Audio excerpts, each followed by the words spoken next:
Hello, I am here. Welcome to Tuesday Night Live. I'm glad you cannot see my desk before me. It is a bit messy. So I'm glad that I made it to my own live. It's good to see. Well, I can't see you, but it's good to see that there are people here, and I am soon to know who you are because you will make a comment, and then we can chat. So I'm glad to have you here, and it's kind of warm today. I'm excited about that. I like warm weather, but I also get confused because then I get used to wearing the cozies. Then I put on the cozies and I'm hot. And then I don't like being too hot. I am a princess. So anyway, welcome to the live. It is Tuesday, I don't know, 7th February. My phone started doing this thing. You know, when you're supposed to, 8th, it's the 8th. When you're supposed to be able to tap your phone and then it lights up, it hasn't been lighting up. And that's irritating. So I'm streaming from StreamYard, which puts me on both Facebook and YouTube at the same time. But if you comment in either place, I will see your comments. So um, I'm glad to have you here. I'm lucky, Rosie, to live in the Bay Area where it's never really hot or really cold. So, but you're going to be a weather wimp. It's probably the right place to live. So, anyway, I am here to talk about whatever it is that your little hearts would like me to talk about today. Something keto nutrition related, that would be probably the best idea. But what have I been doing? I've been working on some projects. Oh, I'm speaking at low carb. Well, no, keto or low carb. It's in Salt Lake City. I think it's Keto Salt Lake City. Keto Utah. The Keto Chow people are putting it on, and I should probably get my terms right. I get confused between the names. Anyway, I was going to talk, I think, about long-term success, sort of like why people I was actually considering titling my talk Yo-Yo No-Mo, but we'll see how it goes. Anyway, but if you have a topic you think that I should talk about at low carb slash keto Utah, Salt Lake, you let me know because I still have time to create something altogether new. Okay. Amelia asked, "Are you going to Keto Adapt Atlanta?" I'm not going to that one. I would love to go to Atlanta sometime though, but I'm not speaking at that event. Suzanne says she can't wait to see me in Salt Lake. I'm excited. I'm excited about it. Joanne says, "What causes gastritis?" So I had gastritis when I was a teenager. Very familiar with the condition. It's awful. So gastritis, just itis, right, means infection or irritation, right? So it's an infection or well, it's more of an irritation of the your gastrointestinal system, basically, right? And it tends to manifest itself in terms of like acid reflux or just a stomach ache feeling, right? Like a really bad one. Like it's not just like a normal stomach ache. It's pretty bad. And when I had it, they wanted me to, you know, reduce the stomach acid, right? So what happens with gastritis, if I remember correctly, I'm not a doctor, I'm just speaking from personal experience, and I was 16. So is that the stomach acid gets so worked up that it starts to actually eat the sphincter at the top of your stomach. So what then happens once that has happened and that stomach acid has escaped, because stomach acid is extremely strong, right? To help digest your food, and it you can't have that stuff on the loose. If stomach acid were in any other part of your body, it would kill you, right? It has to stay contained. And so it starts to eat at that the sphincter that keeps that stomach valve closed and keeps what's in the stomach in the stomach. And so that getting eaten away causes then for you to be, no, I mean, it doesn't get eaten away, but to be compromised causes more acid reflux and those kinds of things. And generally speaking, you can um, turn it around and heal it, but it takes some time and attention and sometimes some medication to allow the parts of your body to heal. What causes gastritis? Honestly, I think what causes gastritis more than anything else is stress. It really, like, I remember talking to my gastroenterologist years ago, and he was like, when I see gastritis coming up in people, it tends to be times of stress. And it's just that mind body connection. And it's just taking some serious time to focus on de stressing techniques and then allowing your stomach to heal by potentially using a short term. I don't recommend it for long term, but a short term. And I don't recommend anything because I'm not a medical doctor, but I know doctors don't recommend them for very long. Maybe a little bit of acid relief to try and calm things down, eating maybe a diet that doesn't upset your stomach. They used to be like bland diet, but that doesn't seem to be really it. It's very specific what foods tend to trigger. Some people, it's like lettuce triggers them. For other people, it's like, I don't know, fill in the blank food, but pay attention to what triggers your upset stomach and stay away from those foods for a while. Anne used a hand mixer to make protein sparing bread. It was a flop, need a more powerful mixer. Yeah, it's some people have told me that they've made it with an electric hand mixer. Um, and I'm skeptical, but I believe them, but I don't think I could do it. Juju Bunny says, I like eggs, but they don't fill me up no matter how many I eat. Does this happen to anyone? It's a very person to person kind of thing. Juju Bunny Bee, is like, I don't get as full from scrambled eggs, but I get really full from egg salad. So there's an egg salad in one of my, I don't do anymore, but I used to do like meal plans. And in one of my meal plans, one of the meals was 6 hard-boiled egg salad, which was a serving.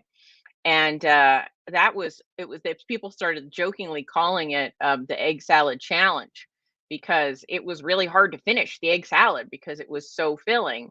Whereas, if I had 6 scrambled eggs, I think I'd be pretty full.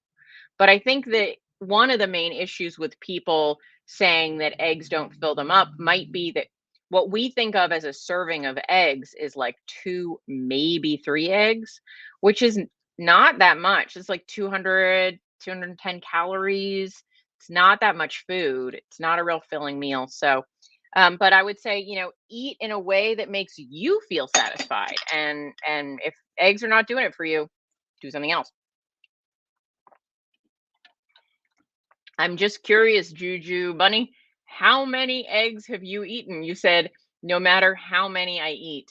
What's your what max? Where'd you max out at? Have you tried 8? I'm just curious. Amy agrees that eggs don't fill her up either. Amelia says, I fry mine in bacon grease. That helps. She has 4 with a side of meat. That sounds delicious. I was just trying to do a recipe video for panna cotta, and I always feel like when I'm cooking, I always feel kind of self-conscious in that, like, I'm like, this is how I do it. And I am sure if someone who actually worked professionally making panna cotta, they would suggest that I was doing it wrong. But I kind of do what works, right? Tracy says on another YouTube channel, the doc, a DC, recommended 20 grams of protein maximum for weight loss. I'm postmenopausal and want to build muscle and lose weight. I'm ketovore. Thanks, Kim. Tracy, I'm going to lose my stuff right now at this. I don't know who you're talking about, and I'm sure I think they're a lovely person. If I knew who I don't really want to know who you're talking about, because then I'd probably feel bad about what I'm about to say, which is that is bull hockey. So muscle protein synthesis needs to be triggered. So what does protein do? Protein is made up of amino acids. Okay, so if you think about, like, it breaks down. So all protein is a collection of amino acids. You can kind of look at it like a blanket weave, right? These amino acids weave together and make that protein. And some threads, some amino acids, right, are thicker in certain proteins, some are thinner. But ultimately, we need the right weave to make a big enough blanket, right? So when we eat protein, what we're doing is we're collecting amino acids. There is something called muscle protein synthesis.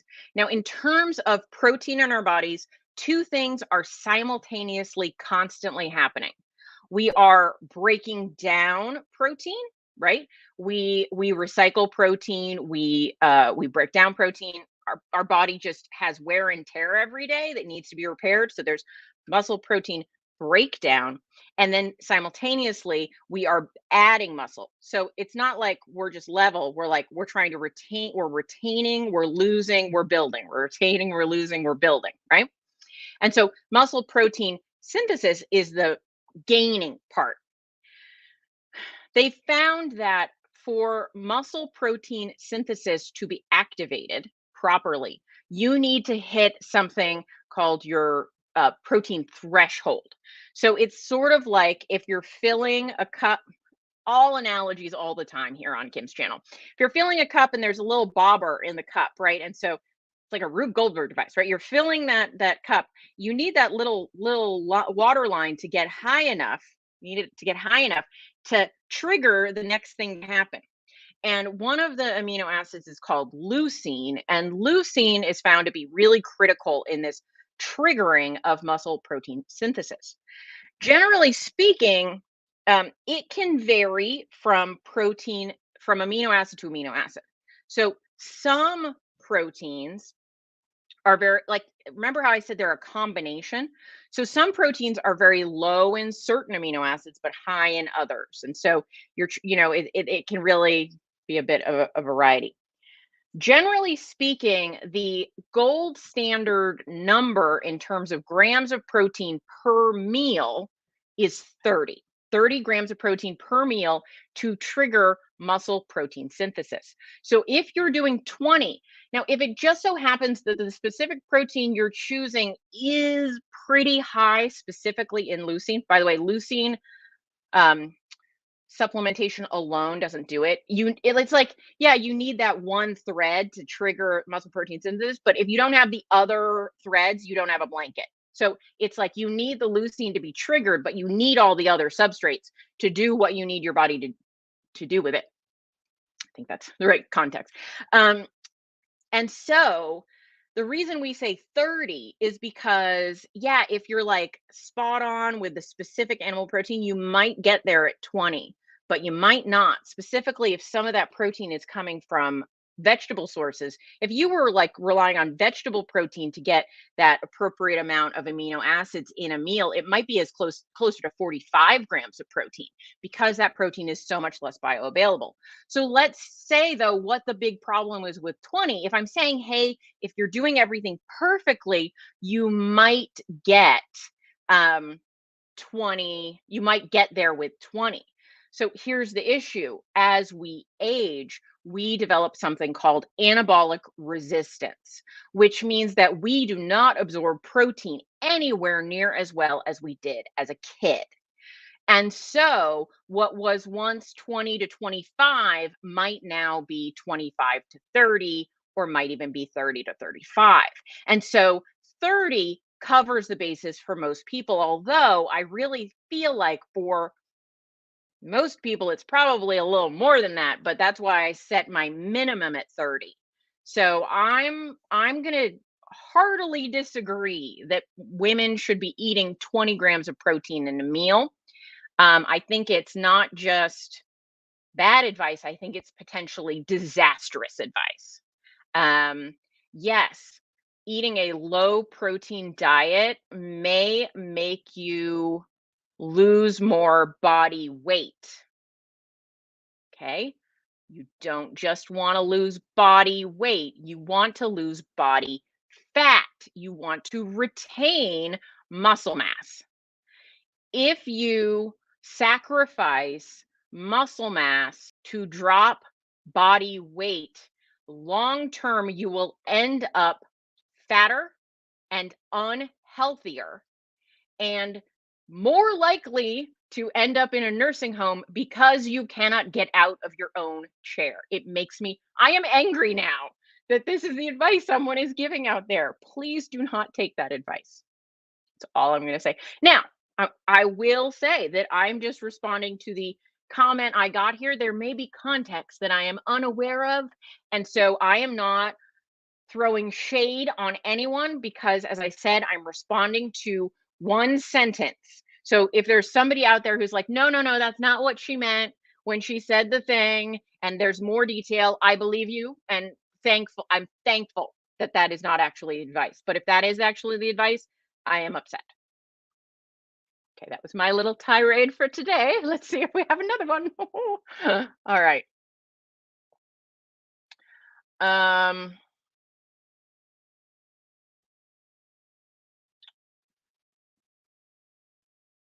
and if you want some people that will back me up on that, I can give you a ton of names about minimal amounts of protein. It's like well understood uh in the nutrition, not just keto, but all nutrition segments. And while it is true that keto does have a bit more muscle sparing qualities potentially than other types of eating, it is not sort of titaniumly strong. You can absolutely lose muscle mass on keto, and that, quite honestly, losing muscle mass is one of the worst things we can do, especially as we are aging. It is very hard to regain and very easy to lose. Okay.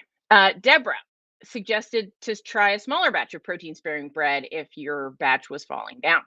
Amelia says, I made keto mackerel patties for the first time last night. I used canned mackerel and they were good, not fishy at all. Well, that is excellent. Excellent, excellent, excellent. I don't like mackerel, but the fact that they don't taste fishy, I'm excited. If anyone else likes mackerel in some capacity, great advice. All right, Tracy. Yeah, I cannot support that. I cannot. Debbie, I want to lose at least 50 pounds. Do you think 2 meals a day versus OMAD might work better to be able to get in enough daily grams of protein? Yeah, I prefer 2 meals a day over 1 meal a day. In fact, even at the fasting method, Megan Ramos has several times said she also prefers 2 mad over 1 mad. Although, she's more a fasting person than I am, but often 2 mad is better. Oh, Tracy, please, I am, yeah. I'm sorry you're upset. I was too. I have sarcopenia from chemo. You're the best, Kim. Ted Naiman would lose his.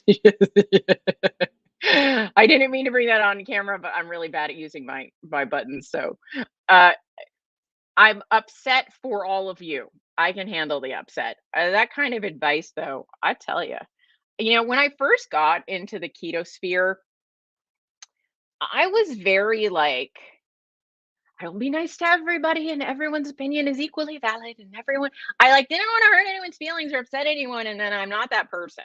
I'm a person with strong opinions. So I kind of have to say the strong opinion, but I'm not gonna, hopefully, I try not to dislike people, but when people are wrong, people are wrong. Yeah. I mean, I don't think you need 2 grams of protein per pound of body weight or anything. I'm not high protein, although I don't think high protein is a problem if you love high protein foods. But very low protein, I feel like you're potentially harming people. I can say it like that. I am protective of my people, and I want you guys to not end up in a nursing home because you cannot get out of your own chair. That really upsets me that someone might be suggesting that that is appropriate end life result because of their nutritional advice. I mean, we all gave bad nutritional advice at one time in our life. Hopefully she changes her mind and takes it back and does some posts about how she was wrong. Everyone can change. All right. Any other questions?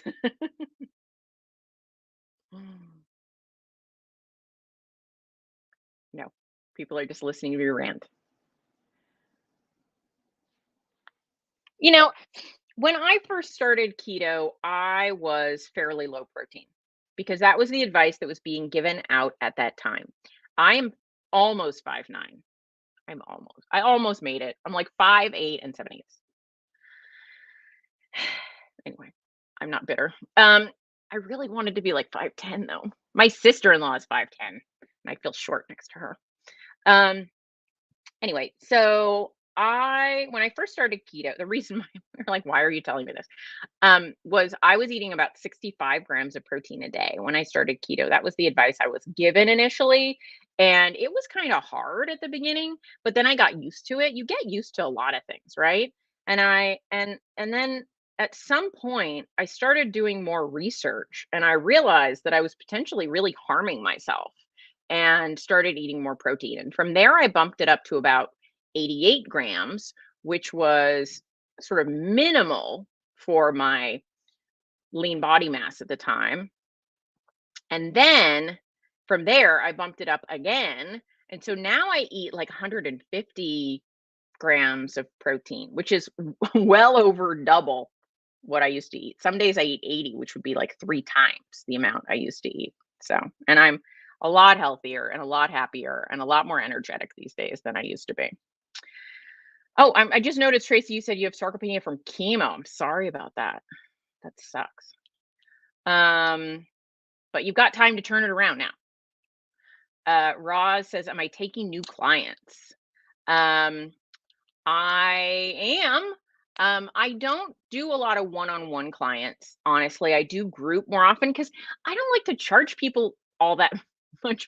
Like I think it's more of a deal if you get in with a group and then you all support each other and all that. But I don't have a new group starting for another couple months. But if you want to go to kimhowerton.com, you can see there's a way to look at doing single sessions or a group of sessions or what my group program is when it will restart in a few months. kimhowerton.com, and my email is kim@theketonist.com. Amelia said, "What do you think of Nisha's baby news? So happy it's a girl." I thought it was gonna be a girl. That was my guess. I was like, I guess a girl. That might just be because she already has a boy and I'm all boy, girl, boy, girl.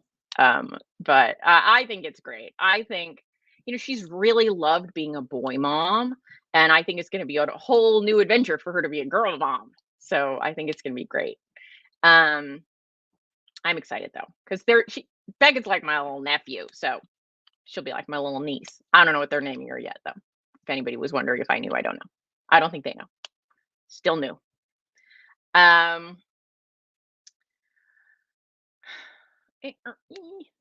what do I generally eat for my protein to get in that many grams? I have a hard time getting to 100 grams. So the first thing, it's been a process for me, right? So I went from like 65, where it was always a struggle to stay under because I really would want to eat a little more. 88 was like manageable-ish. I was doing 2 meals a day at the time. So I kind of would aim for about 40-ish grams of protein in each meal. And then over the years, I eventually decided to lower my fat and up my protein. So I had to so how I ended up lowering my fat initially before it's been a long life. But when I started to up my protein, this was probably 2 years ago, I upped it again and I kind of targeted 145 to 150 grams. And I said, I'm going to prioritize getting that much protein in a day and I'll eat less fat, not like in an intentional way to reduce calories at that time, but I will eat less fat just so that I'm hungrier. Because if I eat too much fat, I won't be hungry enough to eat all that protein. So I had to sort of rejigger things.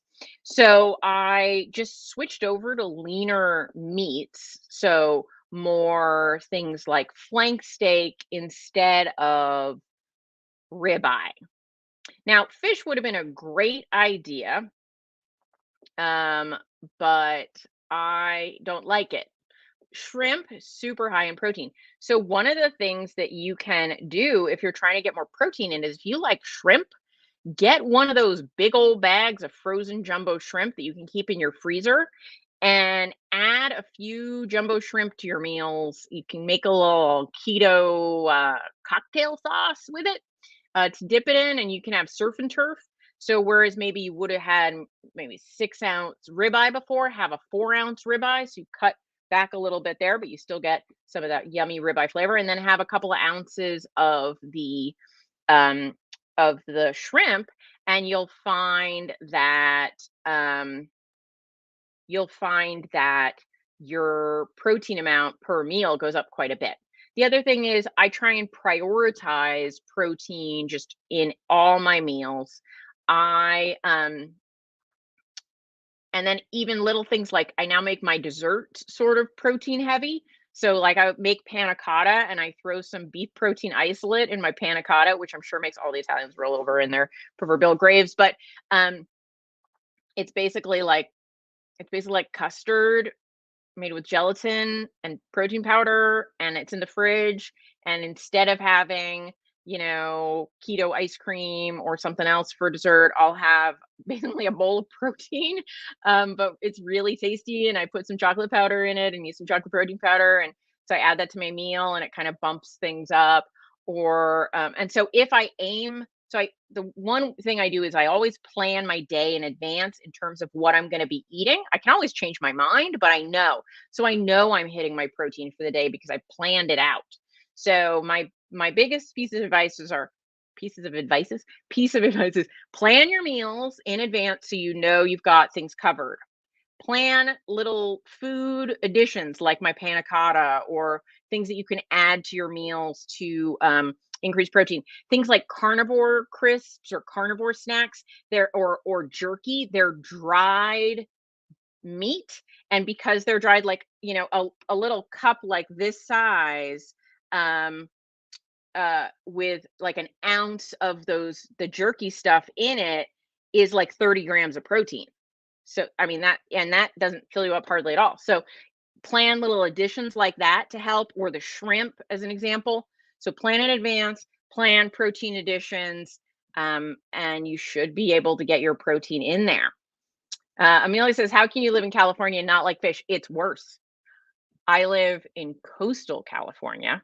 The ocean I can see from it's the bay, but right after the bay is the ocean. And there are fish in the bay, which is just part of the ocean, basically. And my boyfriend is a fisherman. So it's worse, Amelia, than anything you might think. I have never liked it. It Fresh fish tastes like rotten fish to me. It's something wrong with my taste buds. It's like, how some people think cilantro tastes like soap? It's kind of like that. It's like, this just tastes wrong. It just tastes off. Anyway, I don't know. I'm broken. Um, Juju Bunny says, I would only eat a boneless chicken breast a day for years. I had very bad hair loss. And I didn't know anything about nutrition. Yeah, if you undereat protein, your hair will not thank you. Um, Suzanne, I am 5'3" and weigh 158 pounds. I want to reach 138 pounds, and my protein goal is 120 grams per day. That sounds totally doable. I don't know if that was in context of another question. I support you. Um, Debbie says, do you think protein sparing modified fast, maybe 2 or 3 days a week, might work better for more weight loss than just water fasting for a few days straight? Okay, so let's talk about fasting versus protein sparing modified fasting. So, what is the difference? So, water only fasting is literally just consuming water over a day or a several day period. A protein sparing modified fast was actually invented in the 70s. And it was called the last chance diet. It was invented by a doctor for people it was like their last chance before gastric bypass surgery needed to happen.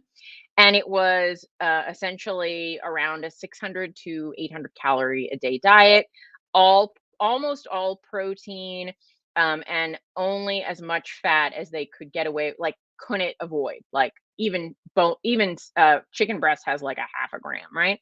And so it didn't go real well in that round because they started using they didn't use whole real food. They actually used shakes, and the shakes they used were only collagen protein based, and collagen protein is not a complete protein. And a couple people died, and I think a dozen people died, because if you long-term fast people without proper electrolyte supplementation, and only incomplete proteins, the heart is a muscle and requires protein. So bad things will happen. So it got kind of a bad reputation for a while, and then in the late 90s slash early aughts, I think, Lyle McDonald sort of revived the concept in the world of physique competitions. And so he developed something that he called the modified protein sparing modified fast, but he then said, I'm not going to do something stupid like call it the MPMF. But it was a modified version where you ate whole real food instead of using supplements. Although he did let you use a little bit of protein powder, but you had to have the majority whole real foods. And I actually have read his book on it. It's called Rapid Fat Loss, I think. And he on the title says the crash diet. He calls it a crash diet because it's a crash diet. Now, in recent years, some people have started using instead of protein sparing modified fast weeks at a time or months at a time, they're using them strategically, like 2 days a week or 3 days a week or 1 day a week. The Emirates are doing that, right? That's part of one of their routines, and other people as well. But they brought it kind of to prominence again. And I certainly support it oh, and the other thing was Lyle McDonald requires that you supplement essential fatty acids like omega 3s, EFAs, things like that, and electrolytes. So I think all that's important. The reason that kind of the benefit of a protein sparing modified fast over a water only fast is, remember earlier when I was talking about the importance of not losing muscle mass during, well, any time. Um, when you don't eat protein, you don't have the substrate for your body to rebuild. So you don't have the building blocks. So as your muscle and structures break down, you don't have what you need to replace them with. There's a certain period of time our body can totally roll with that, but at some point it can't.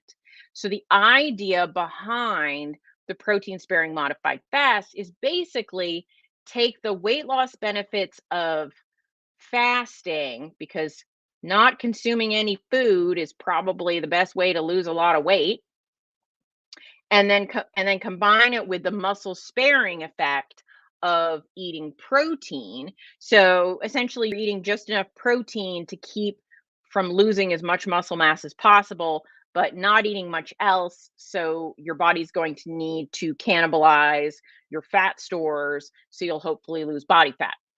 So that's the reason to do a protein sparing fast versus a water fast. I don't recommend anyone do either if they have an eating disorder.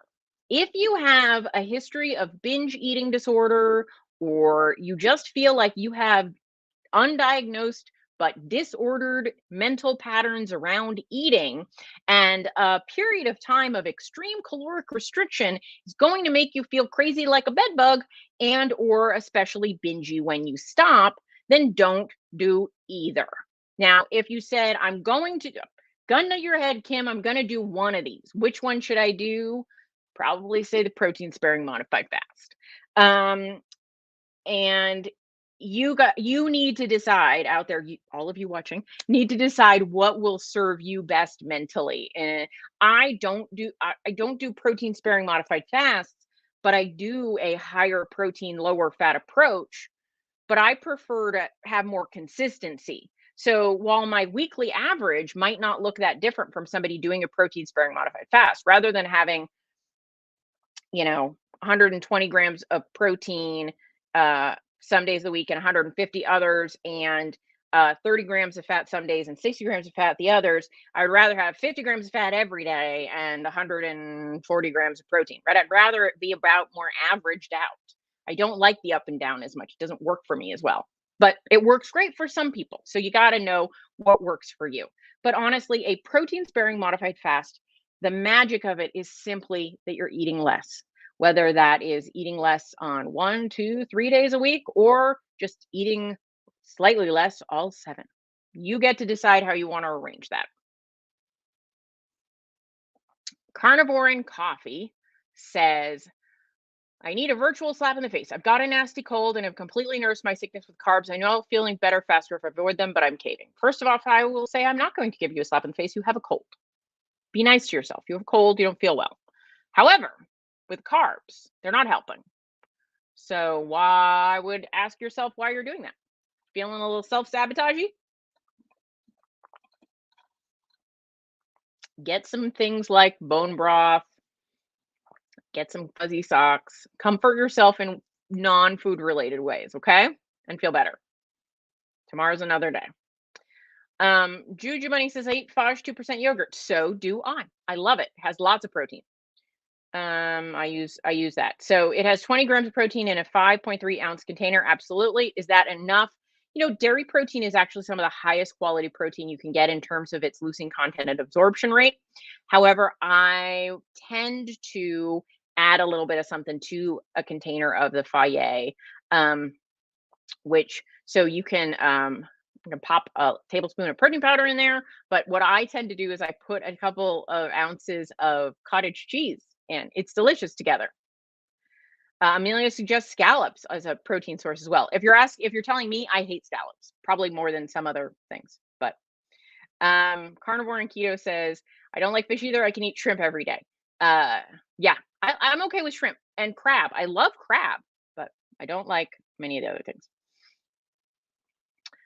Tamara, I've been keto for 2 years. I started the BBBE for February. I'm now breaking out with pimples and rosacea symptoms. I only ever get these symptoms with carbs normally. What could be going on? So sometimes there is something that could be seen as sort of like what do I want to call it? Off gassing. There's a word. The oxalate people say oxalate dumping, but I think there can be this way that when we stop eating something that was actually causing some inflammation, for some reason, it makes our skin worse for a little while before it gets better. Maybe it's that some of these stored micronutrients were like coming out your pores. This is not a very scientific example, but I've seen it happen that you stop doing something and then suddenly your skin breaks out. You're like, well, why is it doing it now? But there seems to be this sort of like purification period that can happen. If the only problem you're experiencing is the rosacea and the breakout, I would give it some time. If it doesn't improve, I would certainly look into it. I'm trying to think if there's something that you might have been eating before that was actually benefiting you. So it's either one of two things. It's that you stopped eating something your body actually didn't like, and now that you're getting it out of your system, it can take you some time to get something out of your system. And as that's happening, the body is having a reaction and it's showing up on your skin. Or conversely, and I know this is not helpful because they're opposites, there was something that you were eating that your body was benefiting from that micronutrient, and now that you're not taking in that micronutrient, it's less happy, and your skin is showing that. Only time can really tell what that is. I would say look at how you feel over the next few weeks of this BBBE challenge. See, as you reintroduce foods, do you feel better or worse? Ultimately, if you feel great, you're feeling amazing. It's just your skin is upset at you. I usually tend to think that's something that's going to go away. But if you're like, in general, you feel more run down and kind of terrible and other things are kind of hurting, and I'm like, maybe there's something that was in your diet that was a benefit to you that you need to look at replacing. That is a very non-specific answer. I am aware, Tamara. I don't know. Is it Tamara or Tamara? It could go either way. But it's one of those. So you can kind of look into that and create a bit of an investigation on it as your month goes on.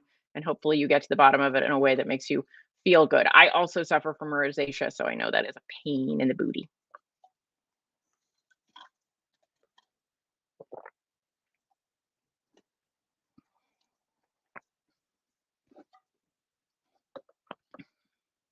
You guys are not asking me very many questions. Are you waiting for me to rant about something again? All right, what else is going on? I'm looking for clues around my house. What else could I talk about?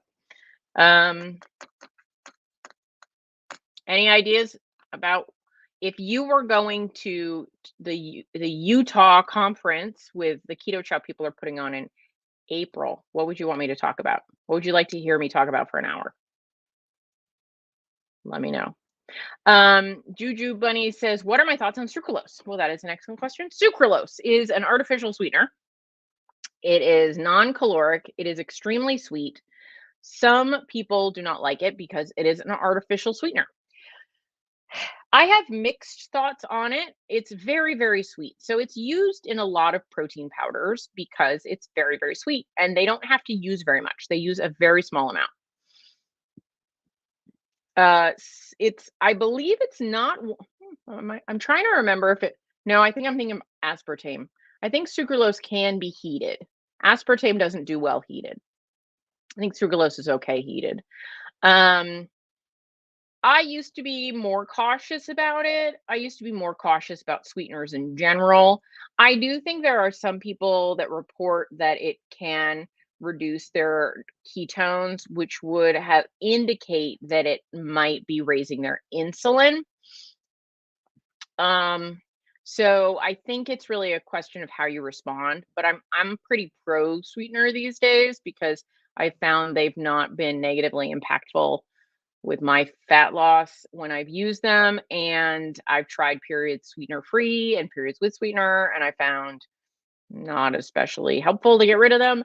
And the research seems to indicate that though some sweeteners absolutely do raise insulin, in general, they're not super preventative of fat loss if you use them appropriately rather than inappropriately. Um, any suggestions for keeping on track while at an all-inclusive resort?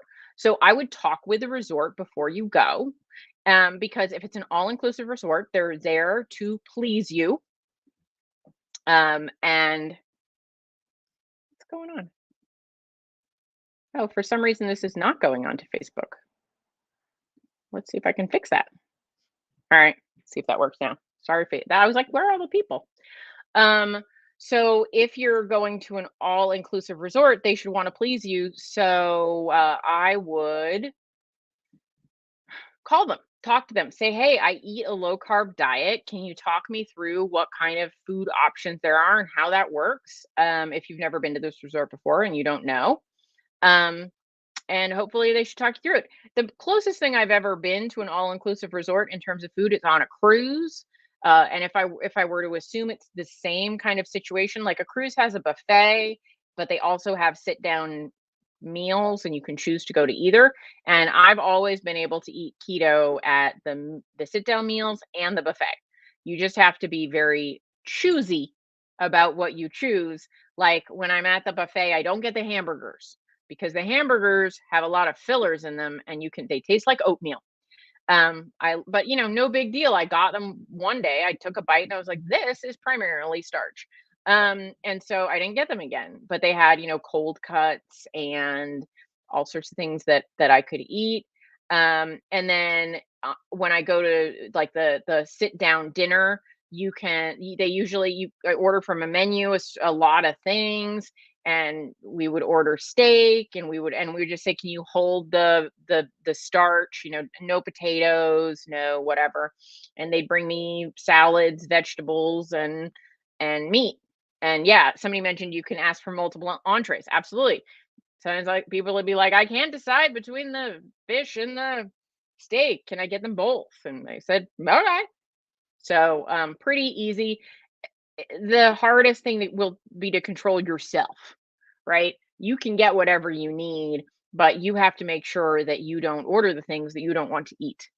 Don't think, "Oh, it's fine if it's on my plate. I just won't eat it," because you'll eat it, or most people will eat it.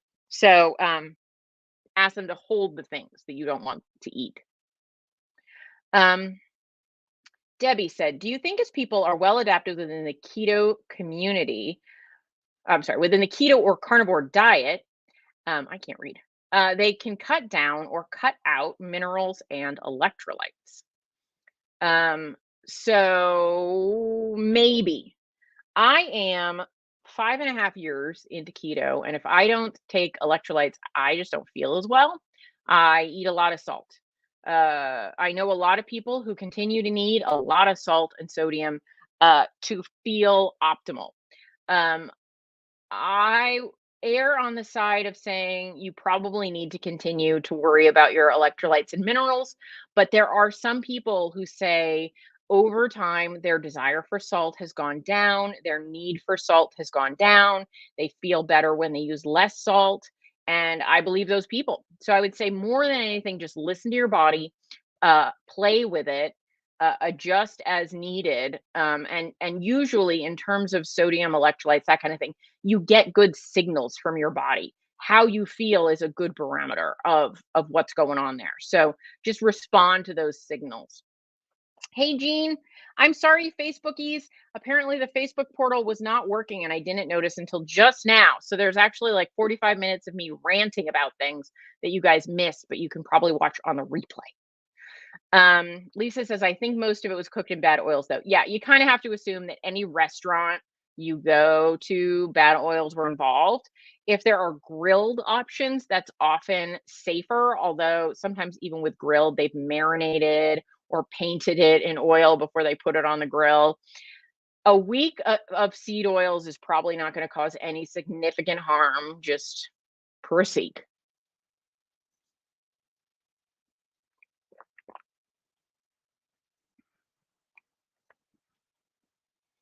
Hey, Jean, good to see you. Okay.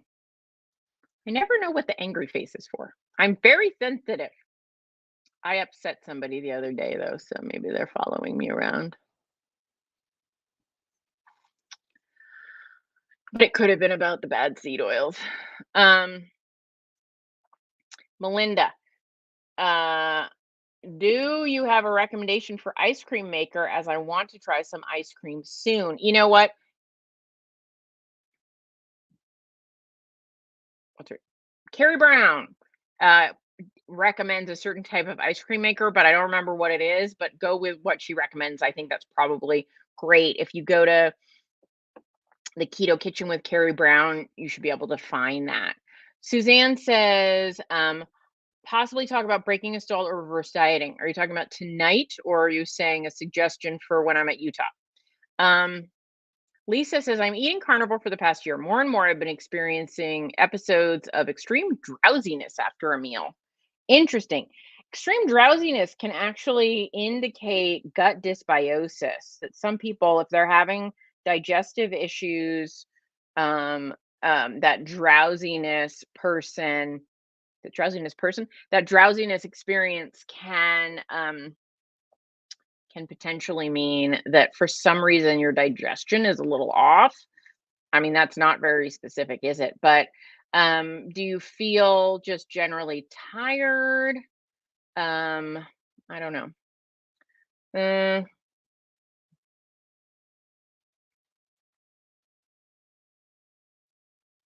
Nancy says, "Oh yeah." So that's not the same. So there is a new product out there called the Cremini. I think it's called the Creamy. The Creamy is what it's called. Uh, and it's a little different. It's not a traditional ice cream maker. If you're looking for a traditional ice cream maker, that's go to Carrie Brown's recommendation on that. It might be the Cuisinart. I think it's the Cuisinart. Um, but the creamy is something where you basically can turn almost anything into ice cream. I've not tried it myself, but I've seen really good uh, reviews on it. Which is basically what you do is it's different than a traditional ice cream maker. You take whatever you're making, so you can make like a protein shake as an example, and you put it in a little container and you put the whole thing in the freezer. So you're freezing that liquid into a hard block. And then when it freezes completely, you put it in the creamy, which is a Ninja brand creamy, and it mixes it up to make it into basically like ice cream. And so it's different than traditional ice cream, but it makes something resembling ice cream. And so some people really like it because you can make ice cream without. One of the kind of key things is if you're making traditional ice cream, it has to have a fair amount of fat in it to get the proper texture. But with the creamy, it doesn't need that. You could make just protein powder and almond milk and turn it into ice cream. And so if that's something that appeals to you, people are really having fun with the creamy. You could put more fat in it. I'm just saying it's more flexible in terms of what you put into it. But I haven't tried it myself, but I know that at Keto Chow, the lovely one with red hair. Oh, my brain is not working tonight. I'm gonna feel terrible that her name is escaping me. Her husband's name is Steve. Oh no. I'm so embarrassed when she's so nice and we're totally friends. And anyway, I know that the lovely woman at Keto Chow, who my brain is not remembering right now. Oh God. Um, she's used it and has had good Holly has had great so great experience with it. I remembered Miriam, but I couldn't remember Holly's name, but Holly, she's lovely, but she's liked it. Um, Lisa says that I cannot stay awake, asleep for about 15 minutes, then feel fine after. Maybe you're turning into a lion. Um, Maybe you're eating too big a meal. So it's kind of an overwhelming eating experience. Are you doing OMAD or something like that? Um, yeah.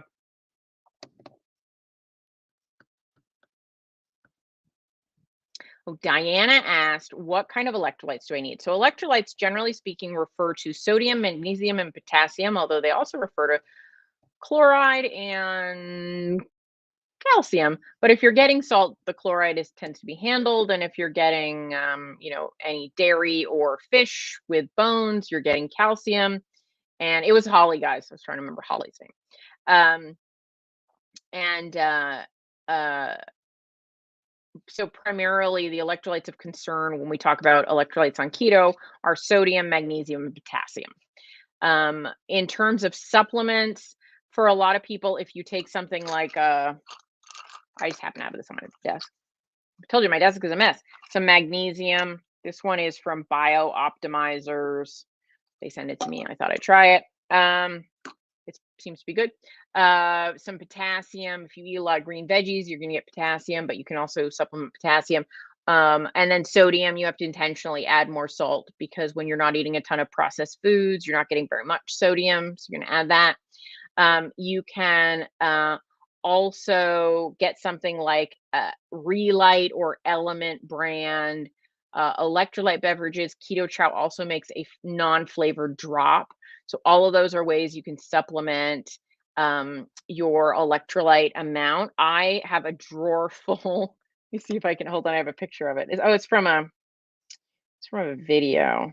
Let me see if I can find it. Maybe not. This is gonna be boring watching me look for a video on my phone, isn't it?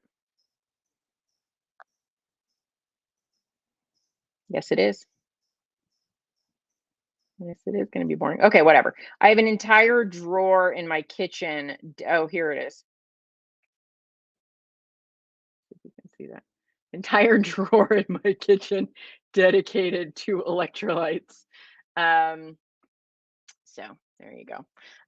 So I use those, and my boyfriend loves them too. So we do electrolytes every day. He is a hiker, so he goes hiking, and he does his morning hikes are pretty much usually fasted. So he has electrolytes. He's not keto, but he finds them very helpful too. And then I have at least one a day if I'm working out, maybe two. And those are good ways to supplement electrolytes because they have a lot of sodium, and most electrolyte drinks like Ultima is just like Kool-Aid. It doesn't really have any sodium to speak of. Are there any electrolytes that can go in coffee? Juju Bunny asks. So Keto Chow is an unflavored drop, and so that one is it has no flavor. I mean, it tastes salty, but you could put a little bit of that in coffee, and you might not notice it. You can also just put salt in coffee. It makes it less bitter if you don't do too much. And then if you wanted to, sorry, Element makes a chocolate salt, which is their normal salt packet, and they add some stevia and cocoa. So you can make a mocha with that if you want to put in your coffee. So there are multiple options to put in your coffee, including simply putting some salt in your coffee would work too. You don't need to buy electrolytes if you don't want to. They're just a convenience product. Um, Exchange student says, besides bone broth and soup, what do you recommend after being stomach sick? I was really so sick, nothing was good. I resorted to the cracker and dry toast of my childhood. I understand. There are some keto crackers out there that aren't too bad. Um, and You could try those. There's also a brand called QHU, if you're in the States anyway. I don't know where you are. And it's not a keto cracker. It's not low carb, but it's certainly better. It's like only one carb per cracker. Or Simple Mills is an almond flour cracker. And again, a little on the carby side, but certainly lower carb than dry toast or saltines. I would say if it's only a day or two and you feel better and you had the toast and whatever, like just get over it and move on, not the end of the world. But I would more aim for maybe trying, eggs are one of those things that's weird. Like some people do really well on eggs after they've been sick, and other people it turns their stomach. So just things that don't seem offensive to you. Maybe it's like some shredded chicken in your broth, might be eggs, might not be eggs. Those kinds of things can be good. Um, and again, it's not what we do some of the time, it's what we do most of the time. And if you had a piece of toast, just move on.